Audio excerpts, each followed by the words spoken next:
India alliance की BJP के आगे एक नहीं चलेगी। इंडिया अलायंस के लोग ही खेल बिगाड़ने के लिए काफी हैं। 4 प्लेयर ऐसे हैं जो विपक्षी एकता की धज्जियां उड़ा देंगे। इंडिया अलायंस की अंदरूनी कलह की बीजेपी को इंडिया अलायंस की अंदरूनी कलह ही बीजेपी को जिता देगी।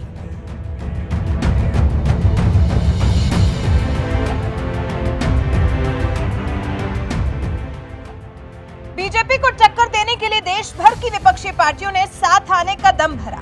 पीएम मोदी का मुकाबला एकजुट होकर करने का फैसला लिया। तय किया कि सब साथ होंगे तो मोदी को सत्ता की कुर्सी से उतारना आसान हो जाएगा। लेकिन विपक्षी एकता में इतने दलों का साथ रहना भी तो आसान नहीं है। अलग अलग विचारधारा, अलग अलग नजरिया, अलग अलग रणनीति, आखिर कैसे सब साथ आकर बीजेपी से मुकाबला कर पाएंगे? जबकि बीजेपी चट्टान है। बीजेपी 2 बार की विजयी पार्टी है और इस बार इस विपक्षी एकता को मात देकर हैट्रिक लगाने को बेताब नजर आ रही है और वो हैट्रिक लगाने में कामयाब भी हो सकती है, क्योंकि विपक्षी एकता की बैंड बजाने के लिए उसके अपने ही खिलाड़ी काफी हैं। कौन है वो खिलाड़ी जो अपनी ही विपक्षी एकता का खेल बिगाड़ सकते हैं? पहला नाम ममता बनर्जी का है। पश्चिम बंगाल के मुख्यमंत्री और तृणमूल कांग्रेस की मुखिया ममता बनर्जी का मोह इंडिया अलायंस से भंग हो चुका है। उन्होंने इंडिया अलायंस से मुंह फेर लिया है। ऐसा लगता है जैसे उन्होंने एकला चलो की नीति ही अपनाने का फैसला ले लिया और फिर ममता बनर्जी के पास अपने अकेले के दम पर 3 दशकों से भी ज्यादा समय तक सत्ता पर काबिज रहने का अनुभव भी तो है।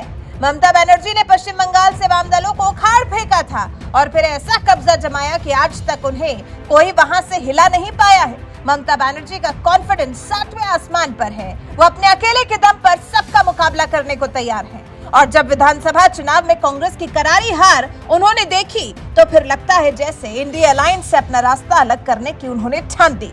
हालांकि औपचारिक तौर पर ऐसी कोई घोषणा उन्होंने अभी नहीं की है। वैसे भी बिहार के सीएम नीतीश कुमार के आग्रह पर वो कांग्रेस के साथ आने को तैयार हुई थी, लेकिन इस आश्वासन के बाद कि नीतीश पीएम पद की रेस में नहीं है। ममता की कांग्रेस से नाराजगी इस बात को लेकर है कि 5 राज्यों के विधानसभा चुनाव में कांग्रेस ने दूसरे विपक्षी दलों को कोई भाव नहीं दिया। 5 राज्यों में हुए विधानसभा चुनाव में कांग्रेस की दुर्गति ने जैसे ममता बनर्जी को फिर एक बार सबक दे दिया। अखिलेश यादव समाजवादी पार्टी के अध्यक्ष और यूपी के एक बार के मुख्यमंत्री हैं अखिलेश यादव। यूपी में अपनी एक अलग पहचान रखते हैं। यूपी जैसे बड़े राज्य के 5 साल तक सर्वे सर्वा रह चुके हैं, जिसकी वजह से वो किसी से दबते नहीं हैं। मध्य प्रदेश में उन्होंने अपनी पार्टी के लिए कांग्रेस से समझौते की बात कही थी, लेकिन तभी कांग्रेस के तेवर सामने आ गए, जिस पर अखिलेश पहले ही अलर्ट हो गए थे और कांग्रेस के अहंकार पर उन्होंने तीखे कटाक्ष भी किए थे। साथ ही अखिलेश ने समाजवादी पार्टी के उम्मीदवार भी मैदान में उतार दिए थे। हालांकि अखिलेश के कैंडिडेट तो जीते नहीं, लेकिन हाँ, कांग्रेस उम्मीदवारों को हराने में सपा ने कोई कोर कसर नहीं छोड़ी। प्रियंका गांधी के करीबी कांग्रेस नेता प्रमोद कृष्णन ने इस बात को लेकर अखिलेश पर वार भी किया, लेकिन अखिलेश कहां सुनने वाले थे। इससे ये तो साफ हो गया कि भले ही जनता की आंख में धूल झोंकने के लिए लोग साथ होने का दावा करें, लेकिन अखिलेश और कांग्रेस के बीच में सीटों के बंटवारे को लेकर लोकसभा चुनाव के दौरान तनातनी देखने को जरूर मिलने वाली है। अरविंद केजरीवाल जिन राज्यों में विधानसभा चुनाव हुए वहां कांग्रेस की स्थिति मजबूत थी। राजस्थान और छत्तीसगढ़ में कांग्रेस की सरकार थी तो कांग्रेस भी दांव में थी।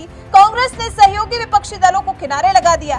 नतीजा ये हुआ कि आम आदमी पार्टी के संयोजक और दिल्ली के मुख्यमंत्री अरविंद केजरीवाल ने अपने उम्मीदवार मैदान में उतार दी। केजरीवाल ने चुनाव वाले राज्यों में अपने वादों के साथ रैलियां भी कई की, यानी बीजेपी के साथ कांग्रेस के भी वोट काटने में कोई कसर नहीं छोड़ी। कांग्रेस दिल्ली और पंजाब में भी आम आदमी पार्टी के साथ समझौते के मूड में नहीं दिखती है, जिसका मतलब साफ है कि कांग्रेस की केजरीवाल से बनती ही नहीं है। तो भला फिर लोकसभा चुनाव के लिए दोनों ही दल एक रास्ते पर कैसे चल पाएंगे?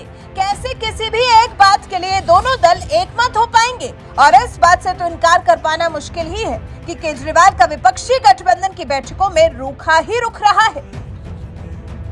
नीतीश कुमार जो इस विपक्षी एकता के एक तरह से सर्वे सर्वा थे, उन्होंने ही घर घर जाकर अलग अलग विपक्षी दलों को इस विपक्षी एकता के लिए साथ लाया।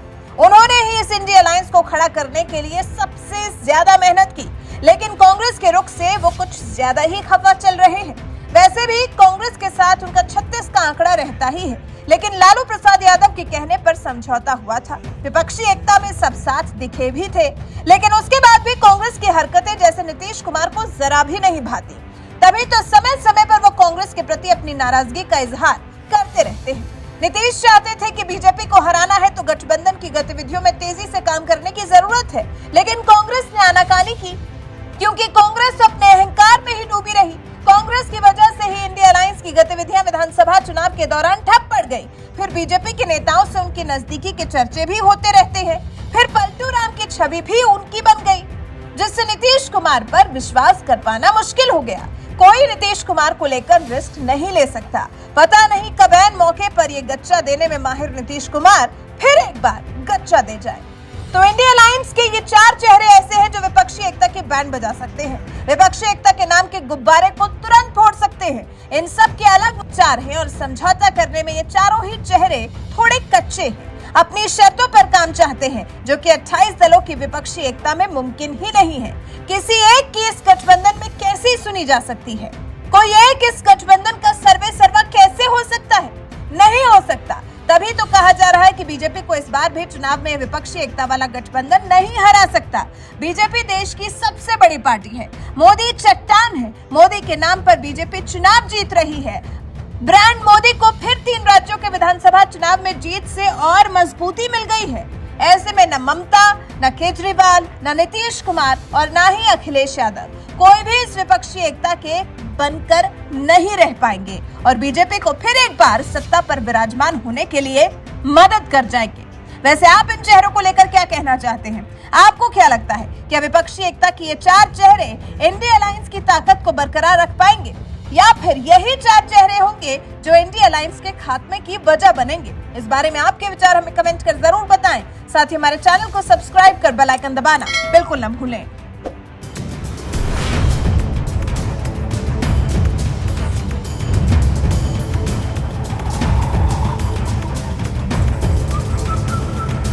देश में पूरे देश वालों को ये समझ चुके हैं, पूरे दुनिया में 3 चीज नहीं चलते हैं, पाकिस्तान के ईमान, चीन के सामान और इन लोगों के बयान। कोई विश्वास नहीं इन पे। आज देश में एक ही चीज चलता है, प्रधानमंत्री मोदी जी के गारंटी। जिस गारंटी को लेके मध्य प्रदेश ने, राजस्थान ने, छत्तीसगढ़ ने, उसी के साथ साथ तेलंगाना ने, आज 3 मेजर स्टेट ने जम्मू कश्मीर के धारा 370 हटाने का विश्वास को देख के प्रधानमंत्री जी को एक बार फिर से बड़ी बहुमत से जीत दिलाया और ये इंश्योर करते हैं कि 2024 में भी प्रधानमंत्री मोदी जी का ही गारंटी चलना है और किसी के दोगलापन, किसी के नौटंकीबाज, किसी के जो है कोई ड्रामा नहीं चलना है। देश वालों ने ये भी देखा, जो झूठ लेके, जो फरेब लेके मोहब्बत के दुकान खोलने के लिए चला, वो दुकान को ताला लग चुका है। मैं प्रधानमंत्री जी को आभार व्यक्त करता हूं। बहुत बहुत धन्यवाद। जय हिंद, जय भारत।